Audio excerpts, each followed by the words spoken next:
سکتی ہے خود بخود۔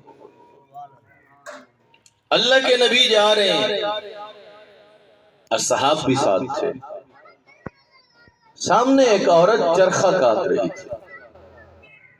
جوانوں نے تو نہیں دیکھے ہوں گے، لیکن جو بزرگ بیٹھے ہیں انہوں نے چرخے دیکھے ہوں گے۔ اللہ کے رسول نے پوچھ لیا اس بوڑھی عورت سے، کہا اتنا بتائیے یہ جو کائنات ہے اس کا نظام خود بخود چل رہا ہے یا کوئی چلانے والا ہے؟ ابھی جس زمانے میں آپ اور میں بیٹھے ہیں اسے کہتے ہیں دن، کچھ گھنٹوں کے بعد یہ بدلے گا، اسے کیا کہیں گے؟ رات۔ اور رات جب بدلے گی تو کس میں بدلے گی؟ دن میں۔ سوال اتنا سا ہے، یہ جو دن رات میں اور رات دن میں، یہ خود بخود ہوتا ہے یہ کسی ذات کا امر ہے؟ توجہ ہے یا نہیں؟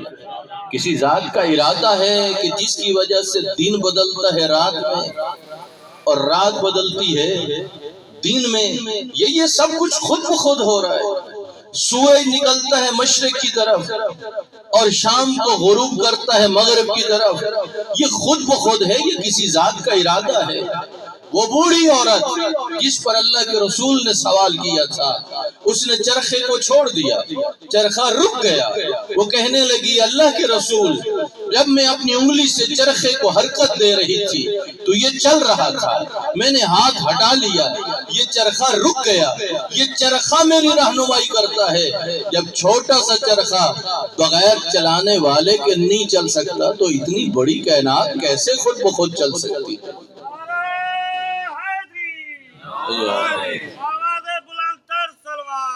اللہم صلی علی محمد وآلہ۔ توجہ فرما رہے ہیں، مشکل تو نہیں بن رہی سمجھنے میں۔ اس وقت اللہ کے نبی نے فرمایا، اور یہاں ایک جملہ آپ کی خدمت میں عرض کرنا چاہتا ہوں، آپ میں سے بہت سو کو تجربہ ہو چکا ہوگا، اگر نہیں ہوا تو آپ ذرا جانچ پڑتال کر لینا۔ وہ لوگ بھی ہوتے ہیں کہ جن کے پاس بڑی ڈگریاں ہوتی ہیں، بڑی بڑی سندیں ہوتی ہیں، لیکن انہیں مذہبی شعور نہیں ہوتا۔ اور کچھ ایسے بھی ہوتے ہیں کہ جو ان پڑھ ہوتے ہیں لیکن ان کے اندر مذہبی شعور ہوتا ہے۔ تو جو فرما رہے، ضروری نہیں ہے کہ جو کالج یونیورسٹیوں کی ڈگریاں رکھتا ہو حتماً وہ دینی شعور بھی رکھتا ہو، یہ ضروری نہیں۔ اسی طرح ضروری نہیں ہے کہ جو ان پڑھ ہو اور اسے دین کی سمجھ نہ ہو، نہیں، یہ علیحدہ معاملہ ہے۔ تبھی تو اللہ کے رسول نے اپنے اصحاب کو فرمایا، جب اس بوڑھی عورت نے چرخے کے ذریعے دلیل دی تو آپ نے فرمایا علیکم بالدین العجائز، وہ میرے صحابیوں تمہارے اوپر لازم ہے تم ان ان پڑھ بوڑھے لوگوں جیسا اپنا عقیدہ بنا لو۔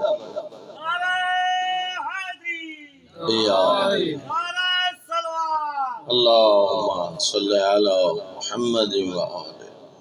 توجہ فرما رہے ہیں، بعض دن میرے خدا نے کیا کہا، وَمَا آتَاكُمُ الرَّسُولُ فَخُذُوهُ، جو میرا رسول دے اسے کیا کرو، اسے لے لو۔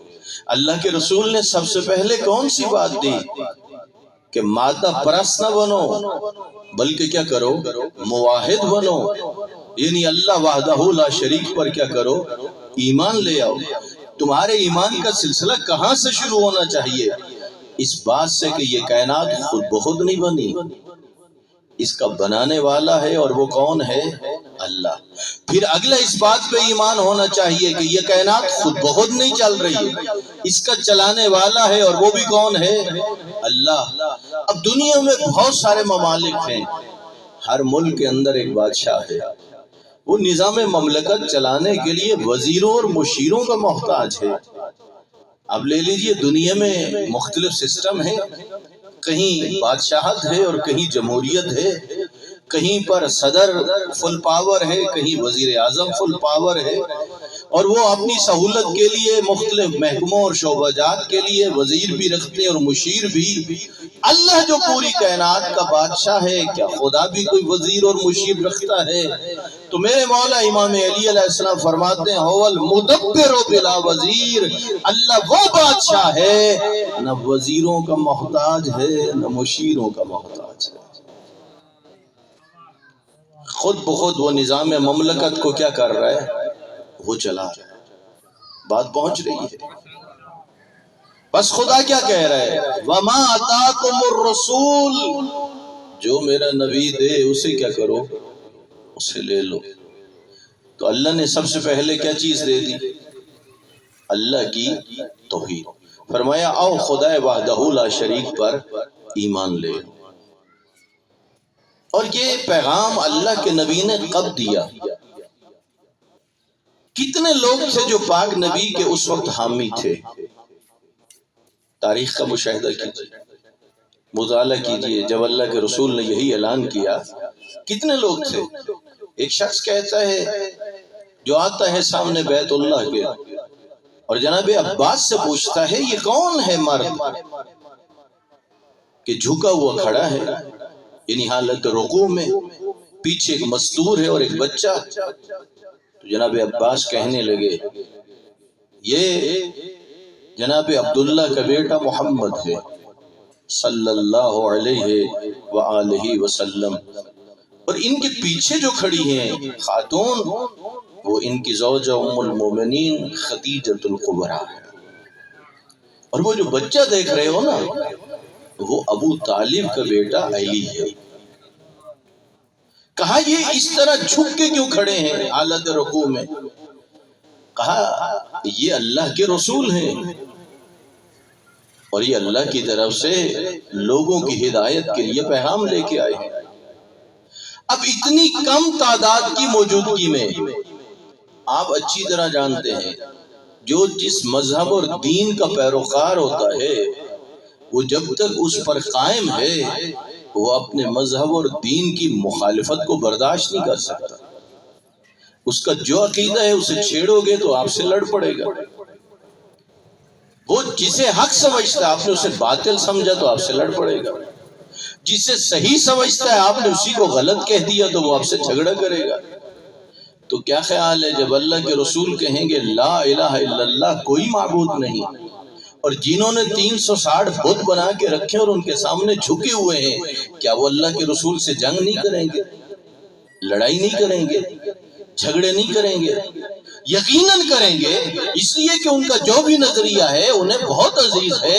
جب تک وہ اپنے اس مذہب کو نہیں چھوڑیں گے، اپنے دین کو نہیں چھوڑیں گے، حق کی طرف نہیں آئیں گے۔ جو بندہ جس جگہ ہے وہ اس لیے تو ہوتا ہے کہ اسی کو صحیح سمجھ رہا ہوتا ہے، اسی کو حق سمجھ رہا ہوتا ہے۔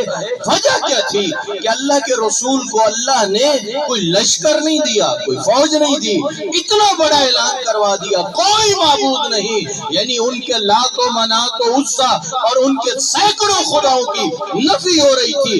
وجہ کیا تھی؟ وجہ لشکر نہ دینے کی یہ تھی کہ ان کے کفر اور شرک کی وجہ ان کی جہالت تھی، اور جہالت کا خاتمہ لشکر کشی سے نہیں ہوتا، وہ علم سے ہوتا ہے۔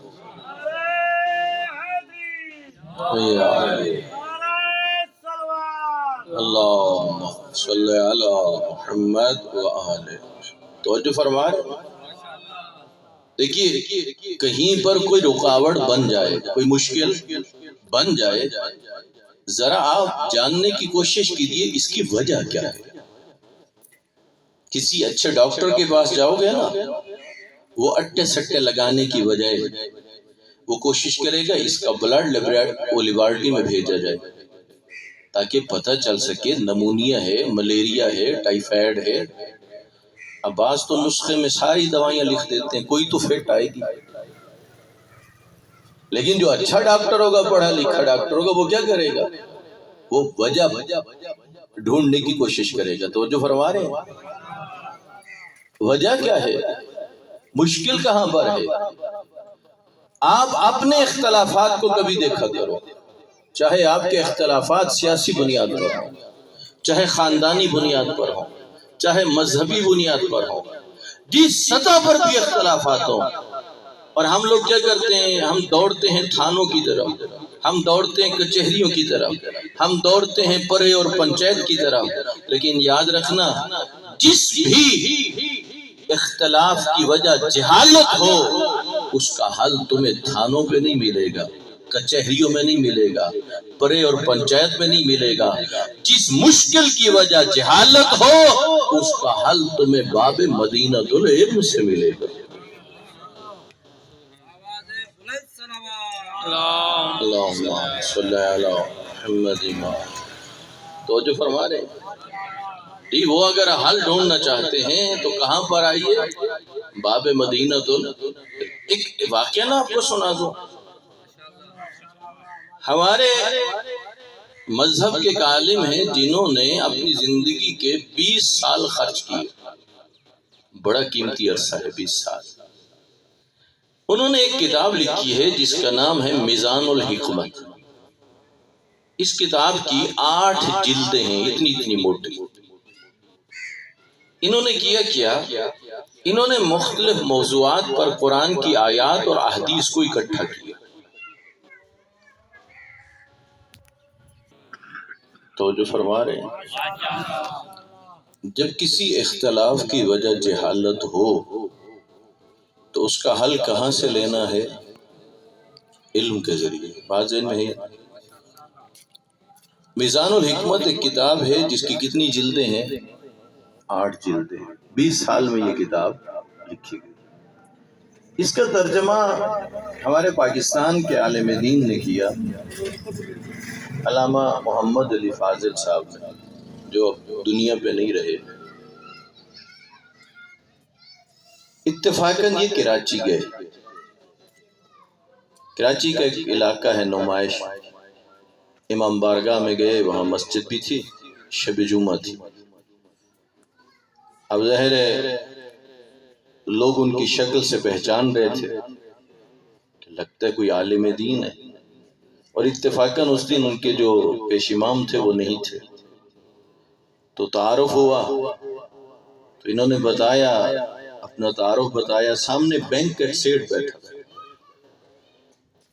جب تعارف ہوا تو اس نے فوراً کہا کہ قبلہ آپ میرے محسن ہو، آپ کا میرے اوپر احسان ہے۔ انہوں نے تعجب سے پوچھا، کہا آپ سے تو میری پہلی ملاقات ہے، تو میں آپ کا محسن کہاں سے بن گیا؟ میں نے کعبہ اور کہاں آپ سے بھلائی کی ہے؟ کہاں میں نے آپ پر احسان کیا؟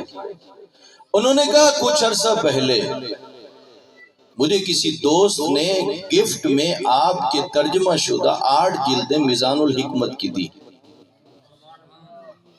میں انہیں لے کے گھر گیا، گھر میں رکھی۔ کہا ہم جوان تھے تو میرا سکا بھائی ہے جس سے میرے اختلافات ہو گئے، اور اختلافات کی اب صورتحال یہ ہے اولادیں جوان ہیں اور ہم ایک دوسرے کو دیکھنا بھی برداشت نہیں کرتے تھے، آنا جانا تو دور کی بات ہے، سکے بھائی۔ کہا ہوا یہ کہ وہ 8 جلدیں جب میں نے گھر لا کے رکھی تو اتفاقاً میری بیوی نے ایک جلد اٹھائی۔ جب اسے اٹھایا تو سامنے صلہ رحمی کا باب نکلا۔ یہ سب اتفاقات تھے، اور یہ بھی آپ کی خدمت میں عرض کروں، مستورات 2 طرح کی گزری ہیں، خواتین، عورتیں 2 طرح کی۔ کچھ وہ عورتیں گزری ہیں کہ جنہوں نے اپنے متعلقہ مرد کو، اپنے شوہر کو، اپنی اولاد کو انہوں نے کمال پہ پہنچایا، اور وہ بھی عورتیں ہیں کہ جنہوں نے اپنے شوہر یا اولاد کا بیڑا غرق کر دیا۔ مثال عرض کروں، جناب زہیر ابن قین کہ جن کا خیمہ کچھ فاصلے پہ تھا امام حسین سے، اور امام نے اپنا قاصد بھیجا اور یہ جانے کے لیے تیار نہیں تھے، اور انہیں تیار کرنے والی کوئی اور نہیں تھی، ان کی زوجہ تھی۔ وہ سمجھانے لگ گئی، زہیر کیا کر رہے ہو تم؟ رسول خدا کا بیٹا تجھے بلائے اور تو جانے کے لیے تیار نہ ہو۔ اس زوجہ کی، اس عورت کی، اس مستور کی، اس خاتون کی محنتیں تھیں کہ زہیر شہدائے کربلا کی فہرست میں شامل ہو گئے۔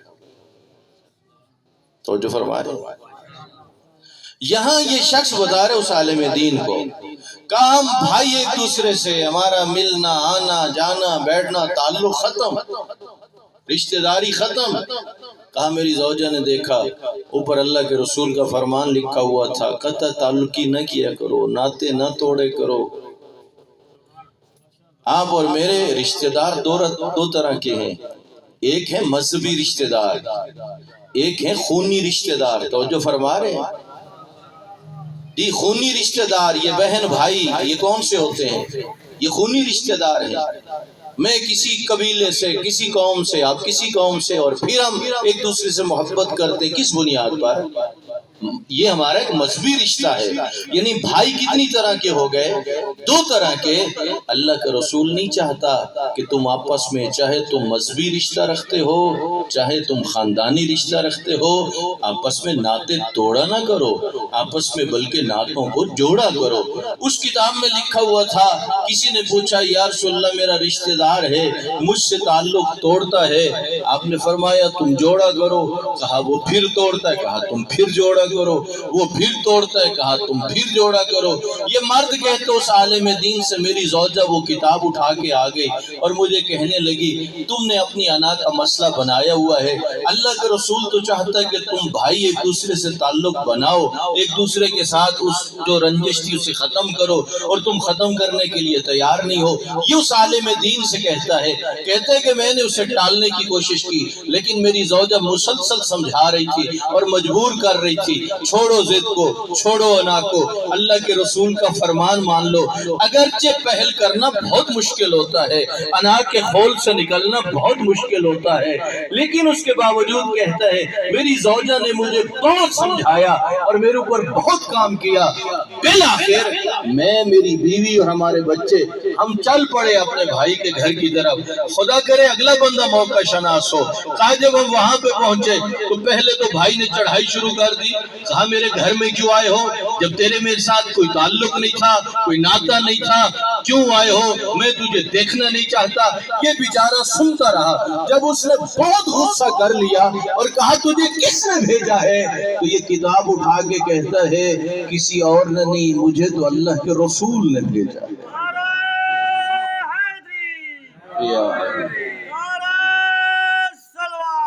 اللہم صلی علی محمد۔ توجہ فرما رہے ہیں؟ اب اس سیٹھ نے کہا اس عالم دین سے، کہا کہ بلا میں جو آپ کو کہہ رہا ہوں کہ آپ میرے محسن ہو، آپ نے میرے اوپر احسان کیا، وہ کس شکل میں؟ آپ اس کتاب کا اردو ترجمہ نہ کرتے، میرے گھر تک کتاب نہ پہنچتی، اللہ کے رسول کے فرمان سے آگاہ نہ ہوتے، تو ہم تو دنیا سے اسی حالت میں چلے جاتے کہ ایک دوسرے سے ہم ناطے توڑ چکے تھے۔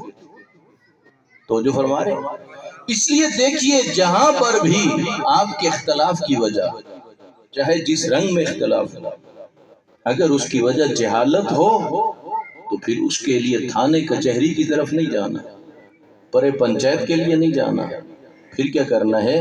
وہاں پر ائمہ اہل بیت کی بیان کی ہوئی احادیث کی طرف رجوع کرنا ہے۔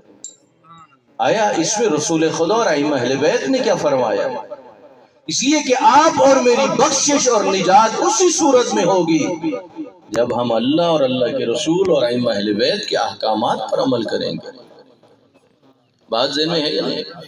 وَمَا أَتَاكُمُ الرَّسُولُ، جو میرا رسول دے دے اسے کیا کرو؟ اسے لے لو۔ وَمَا نَهَاكُمْ عَنْهُ فَانْتَهُوا، جس سے رسول روک دے اس سے کیا کرو؟ رک جو۔ بات ذہن میں ہے نا؟ اب آپ اور مجھے پتہ کیا کرنا پڑے گا؟ ایک زحمت دینا چاہتا ہوں آپ کو۔ آپ اور مجھے 2 کاپیاں بنانی پڑیں گی۔ جو میرے بھائی دکاندار بیٹھے ہیں، اپنی ضرورت کھاتے کے لیے بھی تو بناتے ہو یا نہیں بناتے؟ جی بناتے ہیں نا؟ لکھتے نہیں ہو فلاں کو اتنا کچھ سامان دیا اور اس نے اتنے پیسے دینے، حساب کتاب رکھتے ہو یا نہیں؟ تو بس اس کے علاوہ میں آپ کو کہہ رہا ہوں 2 کاپیاں بنا لو۔ کتنی؟ 2۔ کیا کریں ان کاپیوں کو؟ یہ جو آیت کا ٹکڑا آپ کی خدمت میں تلاوت کیا ہے، اس کا ایک حصہ ایک کاپی کے اوپر لکھو، دوسرا حصہ دوسری کاپی کے اوپر لکھو۔ ایک کاپی پر لکھو وَمَا أَتَاكُمُ الرَّسُولُ، ساتھ ترجمہ بھی لکھو، جو اللہ کا رسول دے اسے لے لو. اس کاپی میں لکھنا ہے 23 سال میں اللہ کے رسول نے دیا کیا کیا تھا. اور فرما رہے اور دوسری کاپی کے اوپر کیا لکھو وَمَا نَهَاكُمْ عَنْهُ فَانْتَهُوا. جن جن چیزوں سے اللہ کے رسول نے منع کیا انہیں دوسری کاپی میں لکھو. اچھا کل اللہ روز قیامت پوچھ لے بتاؤ میرے بندو تمہیں اللہ کے رسول نے 23 سال میں کیا کیا دیا تھا اور کن کن چیزوں سے منع کیا تھا. تو کل کی شرمندگی سے بہتر نہیں ہے کہ اسی دنیا میں روزانہ 24 گھنٹے میں سے ایک آدھا گھنٹہ آپ اور میں وقت نکال کے لکھنا شروع کر دیں کہ اللہ کے رسول نے دیا کیا کیا تھا اور روکا کس کس سے تھا. دیکھیے آپ نے اپنے نفع کے لیے ہم سب کچھ کرتے ہیں یا نہیں کرتے. تو ہمارے ہیں دو طرح کے تعلق, ایک ہے دنیا سے اور ایک کس سے ہے آخرت کے ساتھ. جب دنیا کے لیے ہم کوشش کرتے ہیں کہ نقصان نہ اٹھائیں تو پھر کیا خیال ہے جو ہمیشہ کا گھر ہے اس کے لیے بھی کوشش کرنی چاہیے یا نہیں جی. اور یہ تو بات کا مرحلہ ہے نا کہ کس چیز کو انجام دینا ہے اور کس چیز سے بچنا ہے, یہ تو بات کا مرحلہ ہے. پہلے تو علم ہونا چاہیے کہ مجھ سے مانگا کیا گیا ہے اور مجھے روکا کس سے گیا. پہلے تو اس کو دیکھیں نا. بس ہر بندہ 24 گھنٹے میں سے آدھا گھنٹہ نکال لے.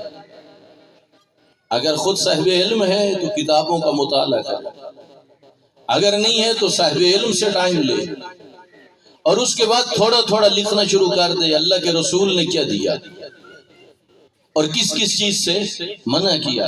اور فرمانا ایک جملہ عرض کرنا چاہتا ہوں, وہ اللہ کا نبی جس نے دین کا آغاز اللہ کی توحید کی دعوت سے کیا اور منع کرنے میں سب سے پہلے شرک سے منع کیا, اسی اللہ کے رسول نے دین کی تکمیل کا اعلان ولایت علی سے کر دیا. یا اللہم صلی علی محمد وآلہ. اور جس چیز سے منع کیا غور فرمائیں, ادھر اس کاپی میں لکھو توحید, ادھر لکھو شرک. کیا مطلب؟ عقیدہ توحید پہ ایمان لے آنا ہے اور شرک سے اپنے دامن کو کیا کرنا ہے, بچانا ہے. پھر لکھتے جائیے اللہ کے نبی نے بتایا کہ میں اللہ کا رسول ہوں, پھر بتایا کبھی نماز کا حکم, کبھی روزے کا حکم, کبھی جہاد کا حکم, کبھی خمس کا حکم, کبھی حج کا حکم, انہیں اس کاپی میں لکھتے جاؤ. ادھر فرمانے لگے کبھی شرک سے منع کر رہے ہیں, کبھی جھوٹ سے, کبھی غیبت سے, کبھی شراب سے, انہیں دوسری کاپیوں میں لکھتے جاؤ. بس وہ دین جس کا آغاز توحید سے ہوا اسی دین کی تکمیل ولایت علی سے ہو گئی. جس دین میں سب سے پہلے شرک سے روکا گیا اسی دین میں سب سے آخر میں بغض علی سے روک دیا گیا. کیوں روکا گیا؟ شرک اور بغض علی ایسی بیماریاں ہیں جس شخص کو موت شرک کی حالت میں آ گئی, یعنی اس کا عقیدہ مشرکانہ تھا اور اس کی روح کیا ہو گئی, پرواز کر گئی. اس کے دل میں بغض علی تھا اور ملک الموت نے اس کی روح کو کیا کر لیا, قبض کر لیا. جو شرک اور بغض کی حالت میں مرتا ہے ان کے ورثہ اگرچہ صحیح العقیدہ کیوں نہ ہو اور وہ اس کی بخشش کے لیے پیچھے خیرات کریں, قرآن پڑھائیں, صدقات کریں, بہت نیک نیک کام کریں تاکہ ان کی بخشش بھی ہو جائے, ان کے درجات بھی بلند ہو جائیں. یاد رکھ لیں جو شرک کی حالت میں مرتا ہے یا بغض علی کی بیماری میں مرتا ہے, پیچھے سے نیک نیک اعمال نہ ان کی بخشش کا ذریعہ بنتے ہیں نہ بلندی یا درجات کا ذریعہ بن سکتے.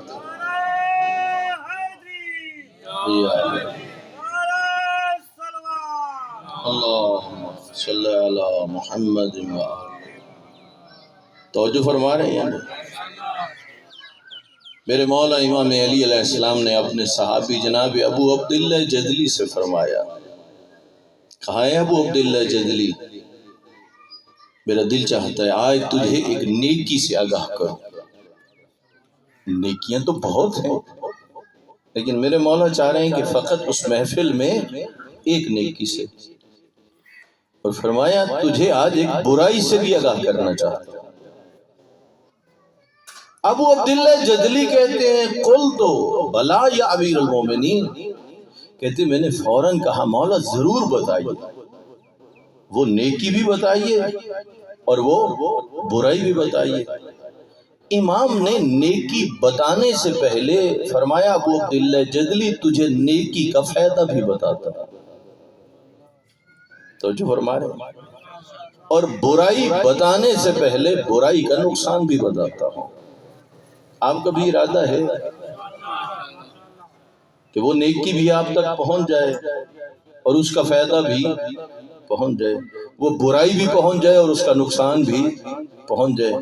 مولا فرماتے ہیں نیکی ایسی بتاؤں گا جب ہوگا نا روز آخرت، اور وہ جو ہولناکی کا دن ہوگا، کہا اس ہولناکی میں جو نیکی اس سختی سے بچا لے گی وہ نیکی بتانا چاہتا ہوں۔ میں ایک مثال عرض کروں، کسی کے خدا نخواستہ کسی کے بچے کو کوئی مار رہا ہو نا، باپ کا اور بس نہ چلے اپنے آپ کو بچے پہ گرا دیتا ہے، جو وہ ڈنڈا مار رہا ہے یا روڑا اٹھا کے مار رہا ہے وہ مجھے لگ جائے میرے بچے کو نہ لگے۔ اس دنیا میں یہی ہوتا ہے نا، لیکن سورہ معارج میں ہے کہ روز آخرت کیا ہوگا۔ روز آخرت یہ ہوگا کہ جو انسان جرم کر کے گیا اور بخشش نہیں ہو سکی، وہ کہے گا کاش میری اولاد میری جگہ لے۔ یعنی دنیا میں وہ چاہ رہا ہے کہ اولاد کی سزا میں پا لوں، آخرت میں چاہ رہا ہے کہ نہیں میری سزا کون پائے۔ نظام بدل جائے گا نا۔ مولا علی فرماتے ہیں کہ وہ آخرت کا دن ایک ایسی نیکی بتاتا ہوں جو آخرت کی ہولناکی سے بچا لے، اور ایک ایسی برائی بھی بتاتا ہوں جس کے دل میں ہوئی اللہ اسے جہنم میں ڈال دے گا۔ ابو عبداللہ جدلی کہتے ہیں مولا ضرور بتائیے۔ فرمایا والحسنۃ حبنا والسیئۃ بغضنا، کہا یاد رکھنا وہ نیکی جو آخرت کی ہولناکیوں سے بچائے گی وہ ہماری محبت ہے، اور وہ برائی جس کی وجہ سے اللہ جہنم میں ڈال دے گا فرمایا وہ ہم سے بغض رکھنا ہے۔ نعرہ تکبیر، اللہ اکبر، نعرہ رسالت، یا رسول اللہ، نعرہ حیدری، یا علی، آواز بلند تر سلوات۔ اللہم صلی علی محمد وآل۔ توجہ فرما رہے ہیں، نیکی جو آخرت کی ہولناکیوں سے بچائے گی وہ کون سی ہے؟ محبت اہل بیت۔ وہ برائی جس کی وجہ سے اللہ جہنم میں ڈال دے گا اس برائی کا نام کیا ہے؟ بغض اہل بیت۔ پیغمبر نے فرمایا، کہا الا من مات علی بغض آل محمد مات کافرا، جو دل میں بغض آل محمد لے کے مرتا ہے وہ کفر کی موت مرتا ہے۔ اس کا انجام کیا ہے؟ کافروں جیسا ہوتا ہے کہ جس کے دل میں کون سی بات آ گئی؟ بغض اہل بیت آ گئی۔ اس لیے سامعین محترم یہ بات ذہن میں رکھ لیجیے، محبت اہل بیت وہ قیمتی سرمایہ ہے، جس کے نام اعمال میں ہوگا وہ آخرت کی ہولناکیوں سے بچ جائے گا، اور بغض علی ایک ایسا نقصان ہے جس کے نام اعمال میں ہوگا تو وہ جنت میں کبھی نہیں جا سکے، اس کا ٹھکانہ کیا بنے گا؟ جہنم۔ میدان غدیر میں جب اللہ کے رسول فرما رہے تھے کہ لوگوں میں تم تک اللہ کا پیغام پہنچا چکا ہوں، کیا کہا؟ میں علی اور علی کے 11 بیٹوں کی امامت و ولایت کا پیغام پہنچا دیا ہے۔ فرما رہے تھے اے لوگوں جنہوں نے علی اور علی کے 11 بیٹوں کی امامت اور ولایت کو قبول نہ کیا، انکار کر دیا، ہماری بات کہاں سے چلی تھی؟ ایک وہ ہے کہ جو اللہ کا منکر ہے، ایک وہ ہے جو رسول خدا کا منکر ہے، ایک وہ ہے جو مولا علی اور آپ کے 11 بیٹوں کی امامت اور ولایت کا منکر ہے۔ یاد رکھیے آپ اور میرے لیے دو چیزیں انتہائی ضروری ہیں۔ ایک چیز کون سی ضروری ہے؟ آپ اور میرے لیے ضروری ہے کہ خدا بند عالم ہمارے اوپر اپنا فضل فرمائے، اپنا کرم فرمائے۔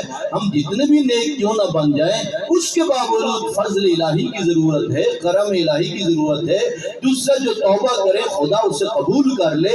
پیغمبر بتا رہے تھے 1.25 لاکھ حاجیوں میں، کہہ رہے تھے یاد رکھنا جس نے علی اور علی کے 11 بیٹوں کی امامت اور ولایت کو قبول نہ کیا، اس گناہگار کی توبہ بھی خدا قبول نہیں کرے گا۔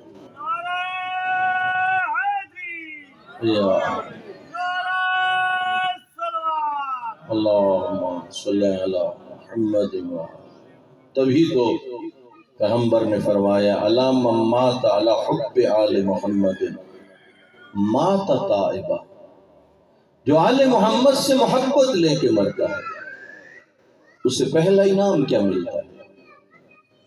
محبت اہل بیت رکھنے والوں کو اس دنیا میں توفیق توبہ نصیب ہوتی ہے،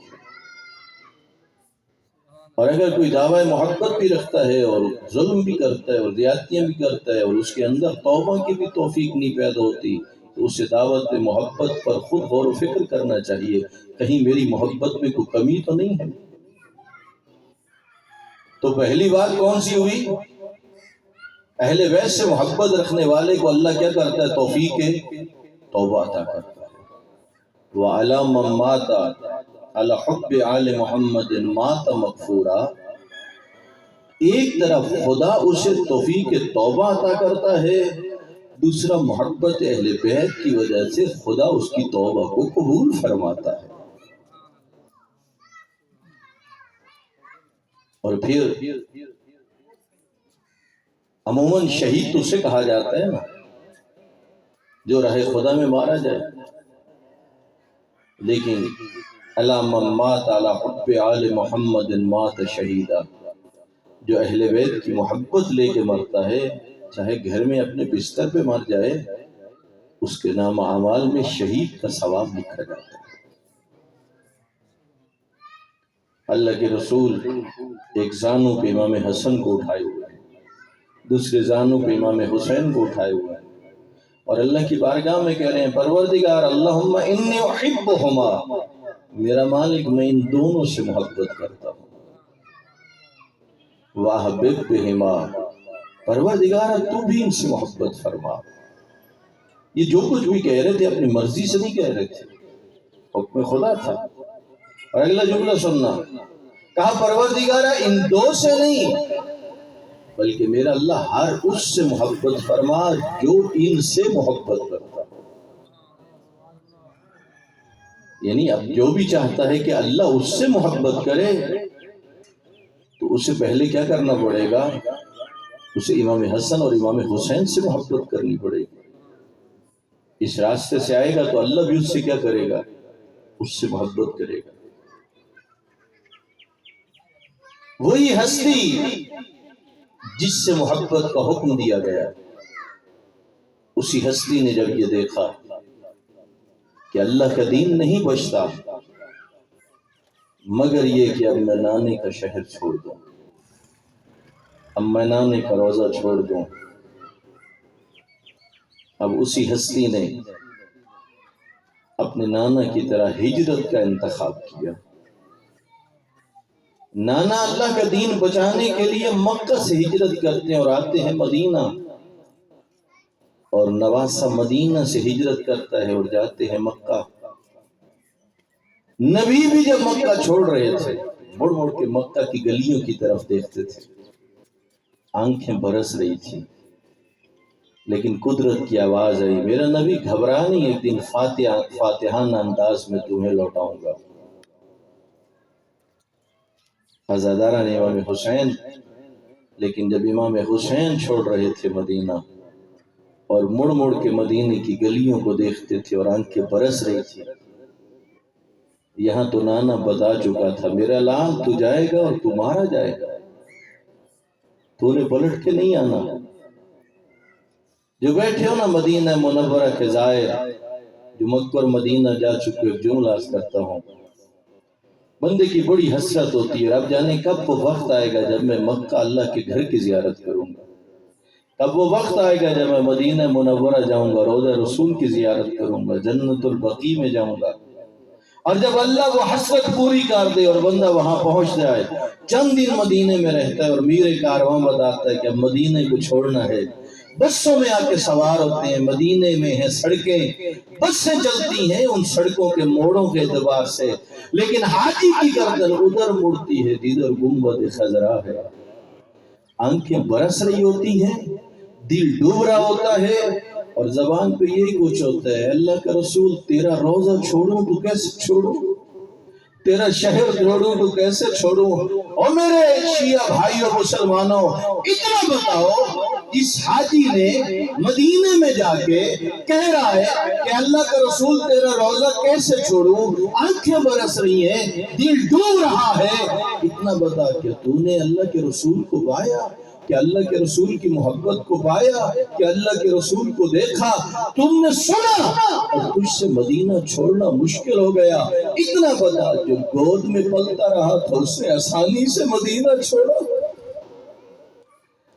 یہی وجہ ہے ایک دفعہ نانے کے روزے پہ نہیں آئے، کئی مرتبہ نانے کے روزے پہ آئے، اور کبھی ماں زہرا کی قبر پہ، کبھی بھائی حسن کی قبر پہ، اور یہ کہہ کے مدینہ چھوڑا، انما خرجت لطلب الاصلاح فی امت جدی، میں اس لیے نکل رہا ہوں تاکہ اپنے نانے کی امت کی اصلاح کروں، دین خدا کو بچانے کے لیے۔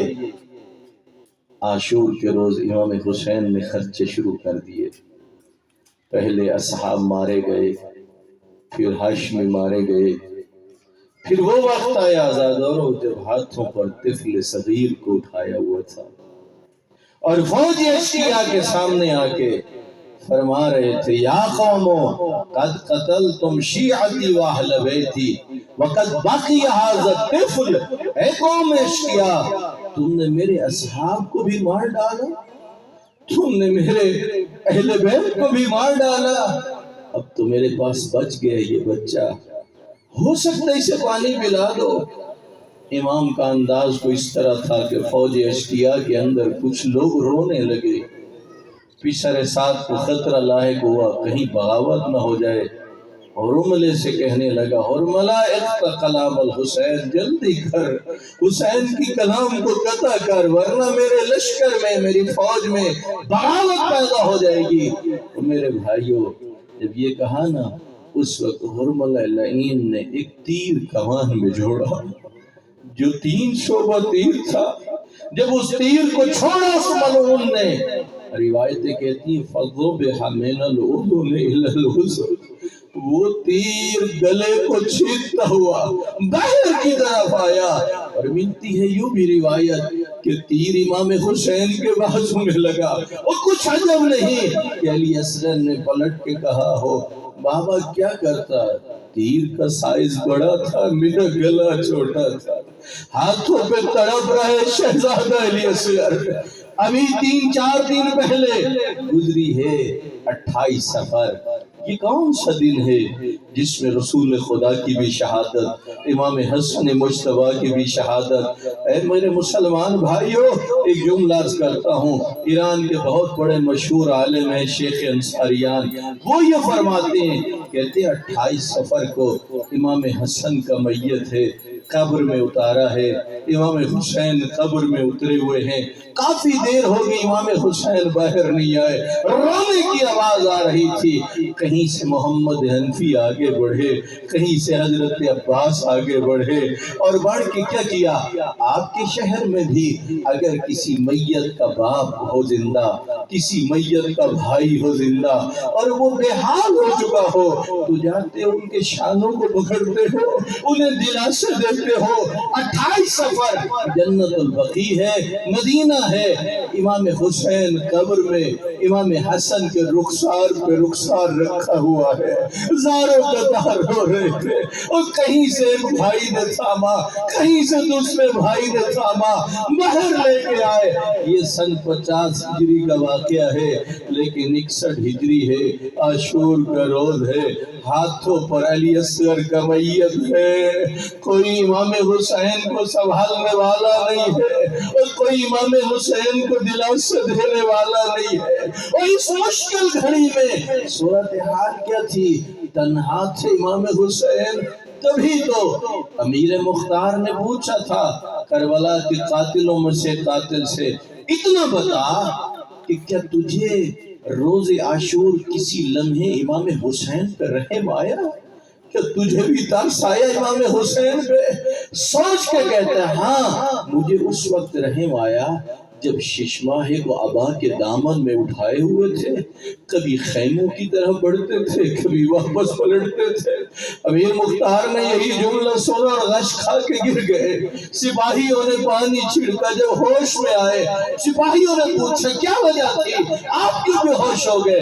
کہا میں جانتا ہوں میرے مولا حسین چاہتے ہوں گے علی اصغر کو خیموں میں ایسی جگہ پر جہاں کوئی نہ دیکھے علی اصغر کو قبر میں سپرد خاک کر دو، اس لیے کہ جب شہداء کے لاشوں سے سر جدا ہوں گے، نو کے نیزے پہ سوار ہوں گے، میرے علی اصغر کا سر نو کے نیزے پہ سوار نہ ہو، لیکن پھر واپس پلٹتے ہوں گے، کہیں ماں نہ مر جائے، کہیں بہن نہ مر جائے۔ اے عزادارو، حضرت علی اصغر کا دکھ اتنا بڑا دکھ تھا، واقعہ کربلا کے بعد امام سجاد کوفے سے آنے والے لوگوں سے پوچھتے تھے اتنا بتاؤ کیا حرملہ ابھی تک زندہ ہے؟ کیا حرملہ ابھی تک زندہ ہے؟ حضرت علی اصغر کی شہادت نے اہل بیت کو بڑا غمگین کر دیا تھا، بہت بڑا دکھ تھا اہل بیت پیغمبر کو اس ننھے مجاہد کی شہادت کا۔ یہی تو وجہ ہے عزادارو کہ امام حسین خیموں کی پچھلی طرف گئے اور خود تلوار سے قبر بنانے لگے، اور علی اصغر کو قبر میں رکھا اور اس کے بعد مٹی ڈالنا شروع کی۔ لیکن میں آپ کی خدمت میں کیا عرض کروں، شہداء کربلا میں سے ہر شہید پر بڑا ظلم ہوا، لیکن یہ مجاہد تھا بھی کم سے، عمر بھی تھوڑی تھی، اور اس مجاہد پر ظلم بھی بہت زیادہ ہوئے۔ وہ کتنا عجیب وقت تھا، وہ جب سارے مارے جا چکے تھے اور سروں کے لوگ نیزے پہ سوار کر چکے تھے، اور پوچھتے تھے ایک شہید کا سر نہیں ہے، کون سا؟ وہی جسے امام حسین ہاتھوں پہ اٹھا کے آئے تھے۔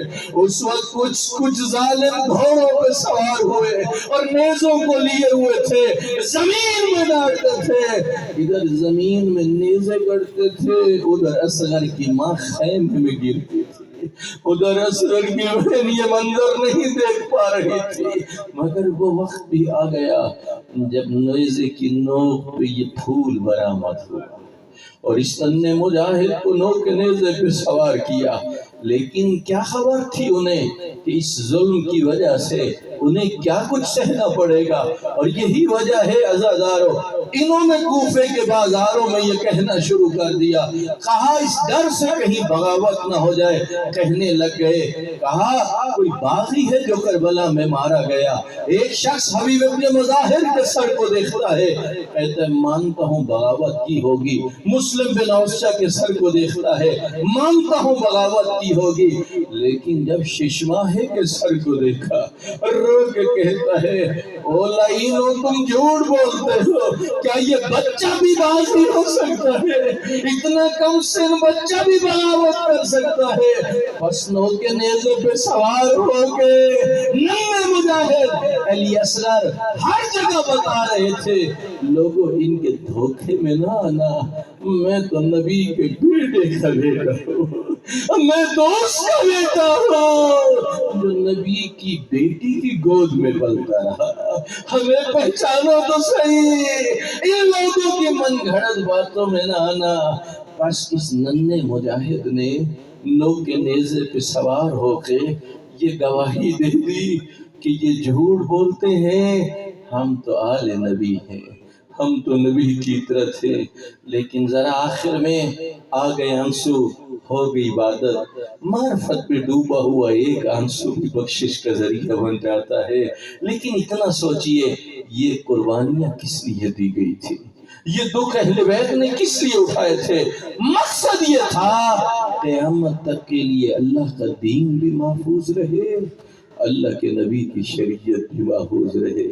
بس جو بھی دیکھ رہے ہو دین اور شریعت کے حوالے سے، یہ سب کچھ ان قربانیوں کا نتیجہ ہے جو اہل بیت پیغمبر نے دی۔ الا لعنت اللہ علی القوم الظالمین۔ پروردگارہ تجھے واسطہ اپنی عزت و جلالت کا، تجھے واسطہ